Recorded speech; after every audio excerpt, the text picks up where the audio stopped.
Ama şimdi değerli arkadaşlar, bizim oylarımızla son Cumhurbaşkanlığı seçimi dahil olmak üzere oylarımızı verdiğimiz ana muhalefet partisi nerededir size soruyorum.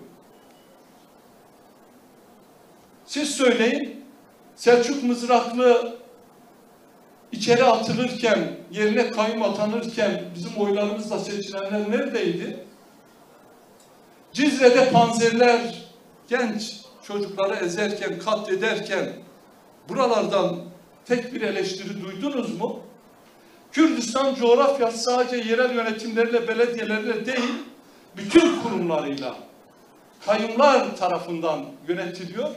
Büyük yolsuzluklar ve usulsüzlükler de yapılıyor. Bir kez bile duydunuz mu ana muhalefet partisinin bu konudaki rahatsızlığını? Sadece seçim geldiği zaman bizi hatırlıyorlar. Sadece seçim geldiği zaman bizi yedek bir güç olarak görüyorlar. Resmi de görmüyorlar. Masada da görmek istemiyorlar. Oyunu ver ama bizimle fotoğraf verme. Oyunu ver ama bize sorma. Sanki biz doğuştan beri oyumuzu onlara verecekmişiz gibi büyük bir yanılgı içerisindedirler.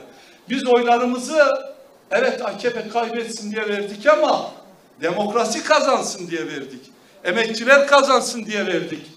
Bir Kürt imamı Büyükşehir Belediyesi'nde çalışırken gözaltına alındığı zaman ona sahip çıkılsın diye verildik.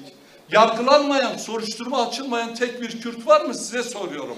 Şimdi bir imama dahi sahip çıkmayan bir anlayışa niye oylarımızı verelim sizlere soruyorum. Dolayısıyla bizim bu eğilim sonrası çeşitli manipülasyonlar yapanlar, AKP ile anlaştı diyenler, bize rota belirleyenler, yol çizenler büyük yanılıyorlar. Bak bizim rotamızı siz belirlersiniz. Bizim rotamızı Siirt'te hemşerilerimiz, Kars'ta halklar belirler. Bizim rotamızdan sapma durumumuz asla olmamıştır. Biz sözümüz için bedel veren bir hareketiz, bir gelenekten geliyoruz.